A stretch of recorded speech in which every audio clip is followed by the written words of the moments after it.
Hello, my dear students. Today's lecture is going to be about the semantics of sentence elements, which is in chapter 8. The question is, are we going to use the same terms in describing those elements in semantics which are used in syntax؟ يعني هل أننا سنستخدم نفس المصطلحات أو الترمينولوجي الموجودة في علم النحو لكي نصف ما هو موجود في علم المعاني؟ Do semantists use the same syntactic terms as in describing the structure of a sentence? الجواب هو لا. Because semantists do not use the syntactic terms in describing the structure of a sentence. يعني أنهم لا يستخدمون علماء المعاني نفس ما هو موجود من مصطلحات في النحو لكي يصفوا تركيبة العبارة أو البروبوزيشن في علم النحو. يعني أنهم لا يستخدمون مصطلحات مثل الفاعل subject object verb وإنما يستعيذون بدلا منها بسيمانتيك notions. هذه السيمانتيك notions هي إحنا نسميها participant roles الأدوار المعانية when they want to talk about the proposition of a sentence. What are these notions? What are these semantic terms? ما هذه المصطلحات؟ طبعا تقسم إلى الأنواع التالية. لدينا ما هو الagent، لدينا ما هو external causa، أو أحيانا يكون الدور الذي تلعبه يعني الكلمة هو instrument, affected, recipient or locative. These are terms. We have also goal, we have also مثل ما نسميها temporal تؤكد على وتبرر حالة المعنى. These semantic notions are derived from what? They are derived from real life situations. يعني إحنا عندما نستخدمها هذه المصطلحات لا نقول من الناحية المعانية عندما تصف مثلا John opened the door. Okay. John in syntax they call it the subject. Okay. لكن من الناحية المعانية أو في real life situation لا نقول أن subject هو the doer of the action. أو جون هو the doer of the action أو هو السبجكت، وإنما نقول هو الايجنت هو الذي قام بالفعل. مثلا جون opened the door، the door وقع عليه فعل الفاعل. من الناحية القواعدية الدور يسميه الأوبجكت. من الناحية المعانية والتي هي مستمدة من الريل لايف سيتويشن نحن نطلق عليه مصطلح أو دور الأفكتد الذي تأثر بالحدث. So these semantic notions are known as what? Participant roles. هي أدوار لهذا المشترك في العمل. راح ندخل بالتفصيل في كل واحدة. الأولى هي الagent. The agent of a sentence هو الانيميت being. هذه خاصية جدا مهمة. يعني لكي يأخذ الاليمنت دور الايجنت أول صفة تتوفر به لازم شي يكون كائن حي. بعد causes the action described by the verb هو الذي يسبب الحدث. يعني خاصيتين في أي عنصر موجود في الجملة لكي يأخذ يلعب دور الايجنت هو أن يكون هو الانيميت بينج يكون كائن حي ويسبب الحدث. لاحظ الأمثلة. John opened the door. The sweeper cleaned the floor. The cat chased a rat. So when we look at the agent of this sentence, we say that it is John, it is the sweeper, it is the cat. كل هذه العناصر, all these elements share the same feature. The feature that all of them are what? Animate beings. كلها كائنات حية. مو فقط هذا، توفرت الخاصية الثانية أنها هي التي causes the action. يعني عندما نقول جون هو الذي سبب عملية opening the door. الكات هي التي causes the action of chasing. Alright? So the agent is what? لكي يكون الاليمنت، انتبهوا طلاب، لكي يأخذ دور الايجنت تتوفر به خاصيتين، خاصية أن يكون animate being وخاصية أن يكون هو ال causes of the action. لأن هذا راح نشوفه يختلف عن الإكسبيرينسر. شنو الإكسبيرينسر؟ هو دور، أوكي؟ دور يتلعبه عنصر معين في الجملة. لكن لاحظ الجمل. Jane is very sad. The old man felt a pain in his knees and Martha loves Joan. As you can see here, all these sentences expresses emotion, perception or cognition. كلها تعبر عن حالة الإدراك، الشعور، حالة الإحساس. فعندما يكون الفعل بهكذا صيغة فإن جين the old man مارثا نعم هي من ناحية السنتكس هي subject، لكن من الناحية المعانية هي ليست كسابقتها. it is not an agent.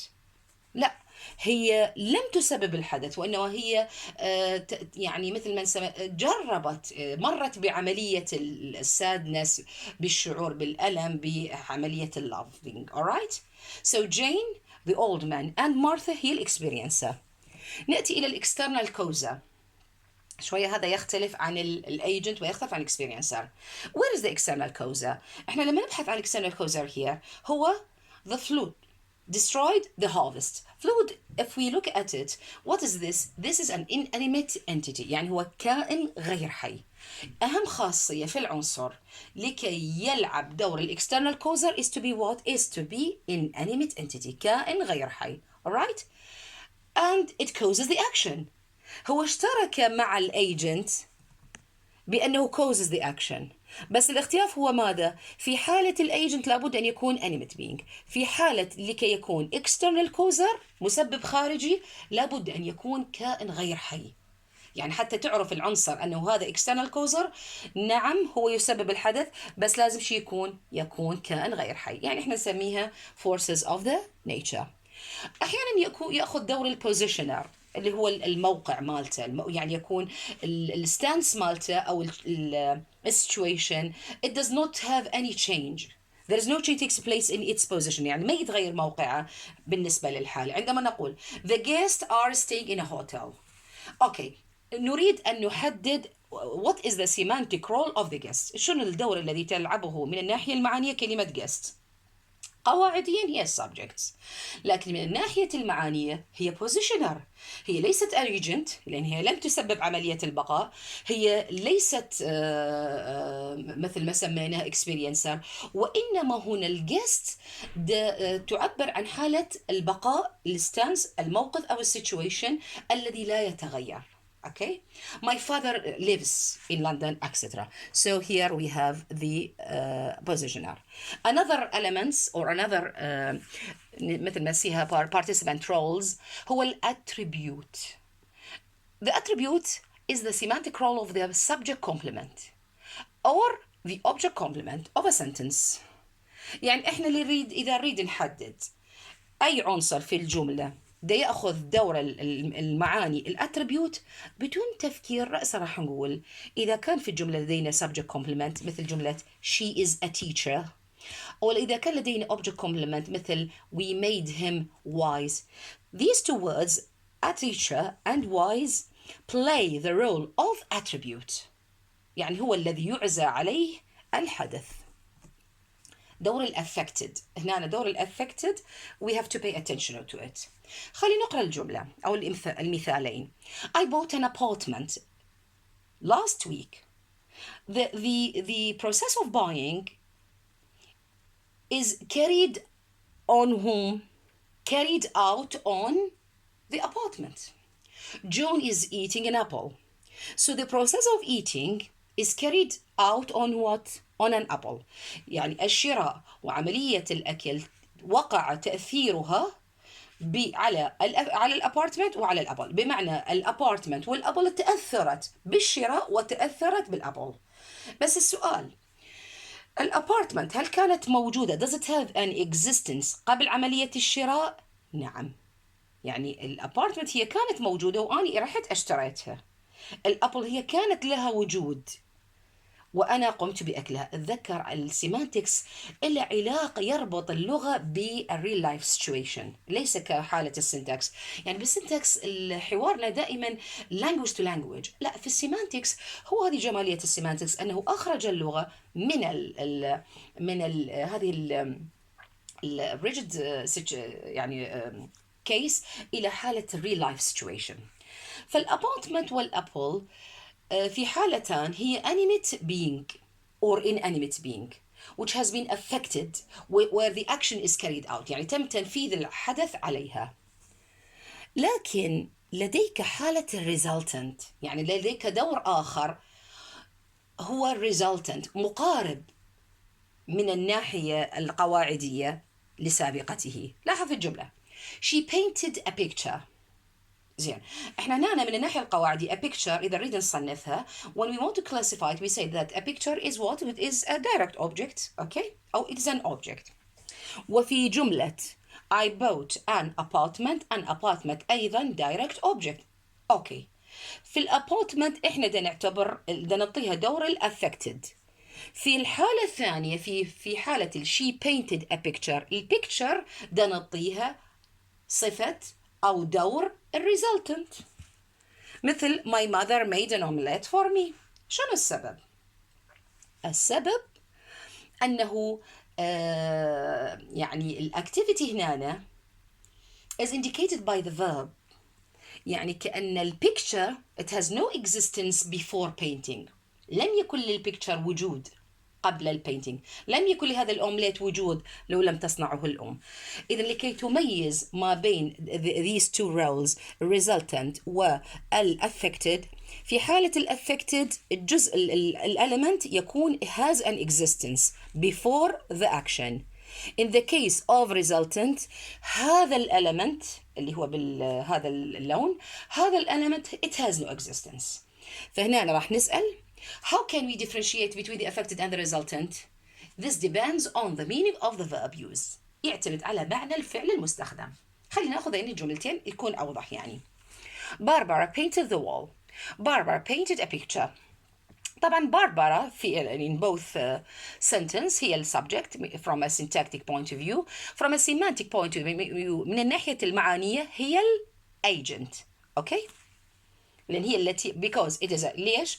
لأن توفرت فيها خاصية الأنيميت وتوفرت فيها خاصية اللي هي الكوزر of the action. اللي يهمنا هو the wall و a picture. إيش راح نقول؟ أن the wall في الجملة الأولى لعبت دور الأفكتد والبيكتشر في الحالة الثانية لعبت دور الريزلتنت على الرغم أن الفعل واحد في الحالتان. شنو السبب؟ السبب هو the meaning of the verb يعني معنى الفعل. لأن في الحالة الأولى باربرا painted the wall رسم يعني صبغت باربرا الوول الحائط أو الجدار. في الجملة الثانية معنى كلمة paint هو رسمت باربرا لوحة. إذن الجدار كان موجودا قبل عملية الصبغ it has an existence لكن هو تأثر بعملية الصبغ ولهذا نقول أن the wall لعب دور الأفكتد. في الحالة الثانية اللوحة لم تكن موجودة لكنها هي أصبحت result بسبب عملية البينتينج. إذن أنت تميز ما بين الحالتان you can differentiate between them depending on what? Depending on the meaning of the verb itself.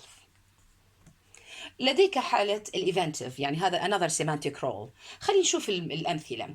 Their quarrels شجارا يعني have upset me. Everyone likes her dance. The final match.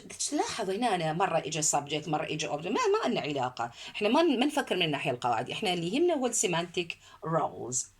ده يذكر لك أن الquarrels were her dance والfinal match كل هذه هي events لكنها events not external causa وإنما man-made events هي من صنع الإنسان سواء الرقص والشجار أو الكرة أو يعني مباراة كلها هي man-made. سوف نعطيها دور الإيفنتيف. دور الريسيبيانت هو المتلقي المستلم. When you say will you please lend me some money me هي الريسيبيانت. إذا إحنا نقدر نخليها كأنه ما بين قوسين me is the person for whose benefit the action described by the verb is performed. يعني أنا دا أسبب كل هذا الحدث لأجل المي فهو recipient المستلم. أكو beneficiary اللي هو intended recipient. Her father bought her a car. من الذي استفاد من عملية الشراء؟ السيارة؟ لا her. إذن her هي كدور معاني كعنصر لعبت دور البنفيشاري. Why? Because it is the intended recipient of the action. An instrument, this is obvious يعني it is the thing that by means of which the agent performs the action. When I say the policeman killed the robber with a pistol فالبيستول من تريد تعطيها semantic role سنسميها الانسترومنت. Allocative يشير إلى البليس. I met you in London. I met you in Tokyo. He saw a beggar drying in the middle of the road. احنا هنا نوصف ال place of the action, مكان الحدث. إذن Tokyo و the middle of the road plays the roles of locative. اكو شيء اخر هو الجول، ايضا متعلق بالمكان، بس الجول هو towards which a living or a non-living entity moves، يعني يتجه له العنصر. يعني في حالة الجملة الأولى the army is advancing towards the capital. The children are going to the school. هنا the capital the school هي ليست مجرد مكان، لا هي هدف. يعني الهدف الجيش هو الاحتلال العاصمة، هدف الأطفال المدرسة لغرض التعلم. إذا إحنا هنا راح نسميه so we are going to say that the capital and the school هي the goal.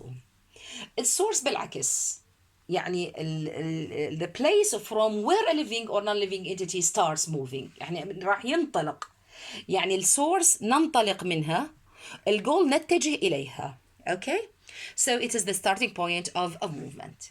Like for example she has come from. طبعا احنا you can put it in your mind كهنت إذا جاء قبل المكان from أو out of، هذه prepositions تدل على السورس، إذن سوف تأخذ دور السورس. التمبورال هو refers to the time of the state، حالة الوقت. He was very tired yesterday, so yesterday it plays the semantic role of temporal. سؤال، احنا كل اللي تحدثنا به من يعني بدايه المحاضره الى الان انه كل عنصر في من الناحيه القواعديه انطيناه دور. يعني مثلا احنا ذكرنا ان الايجنت ان السبجكت سوري من الناحيه القواعديه يلعب دور الايجنت، يلعب دور الكوزا والى اخره من الامور. هل هناك علاقه يعني متبادله one to one relationship؟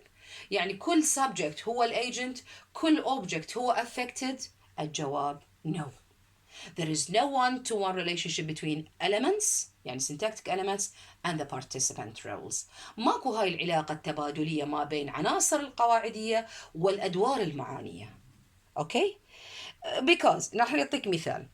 The subject of a sentence، الفاعل في أي جملة يمكن أن يكون هو agent، يمكن أن يكون هو instrument، يمكن أن يكون هو affected. خلينا ناخذ مثال. باربرا opened the door with a key. The key opened the door. The door opened. Okay? ففي كل هذه الجمل الثلاث in all these sentences باربرا و the key the door من الناحية القواعدية هي subject. But from a semantic point of view في الجملة الأولى باربرا هي الagent، في الثانية هي الانسترومنت، في الثالثة هي الافكتد. طبعا احنا هنا ذكرناها بشكل شوي أكثر تفصيلا. John opened the door with a key. In this sentence, the slot of the first subject يعني هذا الموقع الأول اللي هو John has been filled by the agent, by the affected and the instrument are also parts of the semantic sentence of the structure. But unless the sentence is specified, there is no way in which either the affected or the instrument can take the place of the subject in the sentence. يعني في جملة John opened the door with a key العناصر الثلاثة متوفرة. John agent, the door هي الافكتد، وأكي هي أي دور الانسترومنت. هذه الأدوار ثابتة نعم، إلا في حالة أننا نغير الجملة إلى الباسيف فويس نقول the door is opened with a key. لا هنا الأدوار راح تختلف. أوكي، خلينا ناخذ جملة أخرى. A key opened the door. A key opened the door. In this sentence there are two participants. أكو عندنا اثنين مشتركين. affected and the instrument. affected هو the door والinstrument هو الكي. But of these two participants present in the sentence, only the instrument can occupy the position of the subject of the sentence. يعني شنو هذا الكلام؟ يعني احنا بهذه الجملة a key opened the door. alright? a key اللي هو أحيانا يكون هو الانسترومنت ويكون في نهاية الجملة يمكن أن يشغل موقع السبجكت ونقول a key opened the door. okay? و the door هي affected. لكن السؤال هل يمكن الأفكتد يأخذ دور السبجكت، يعني يأخذ الموقع الأول اللي بنقول the door opened a key؟ لا، لا يمكن. لماذا؟ لأن مثل ما ذكرنا أن علم المعاني لديه ارتباط بالريل لايف سيتويشن، احنا ما نحكي خيال. زين، ناخذ الجملة the door opened. العنصر المتوفر في هذه الجملة هو ال affected participants. So the affected participants occupies the place of the subject in the sentence. يعني مو دائما كل عنصر تلقاه في بداية الجملة أنت تعتبره agent، تعتبره causer. لا، هنا the door opened، لا عندنا agent ولا عندنا instrument في هذه الجملة. So the door، أوكي، إذا تريد تنطيها دور معاني شو راح نسميها؟ نسميها agent؟ لا. نسميها instrument؟ لا. ستقول أن the door هي ال affected participant. أكو هنا ملاحظة نقدر يعني ننطيها ك constraint the choice of the subject. The semantic constraint on the choice of the subject. شنو الشرط الكونديشن الدلالي لاختيار الموضوع، لاختيار الفاعل. sorry. Whether the grammatical slot for the subject of a sentence is filled by the agent or the affected or the instrument or any other one, it is not a matter of free choice. هي ليست مسألة free choice يعني as I like for the user of the language. In English, this choice is determined by a certain rigid rule of grammar. يعني عندما تريد تختار العنصر تخليه بالبداية، مو مسألة اختيارية، يعني هناك قواعد. هذه القواعد حسب ال rigid rule of grammar، مثل ما ذكرنا هنا. يعني جون open the door with a key. هنا هل بإمكاني أن أتي ب the door وأضعه في بداية الجملة وأقول the door opened John with a key؟ of course not. فقط في حالة مثل ما ذكرنا إذا تغيرها إلى الباسيف فويس. هنا نفس الحالة a key opened the door، the same، you cannot change it. and here also the door opened. هنا مسموح لك. شنو السبب؟ يعني لماذا هنا affected شغل الموقع الأول؟ السبب لأن ليس هناك لا agent ولا instrument. they are not present، ما موجودات بالجملة، فقدر يأخذ the first slot. Now we come to the end of this lecture. We hope that the explanation was clear. Thank you very much.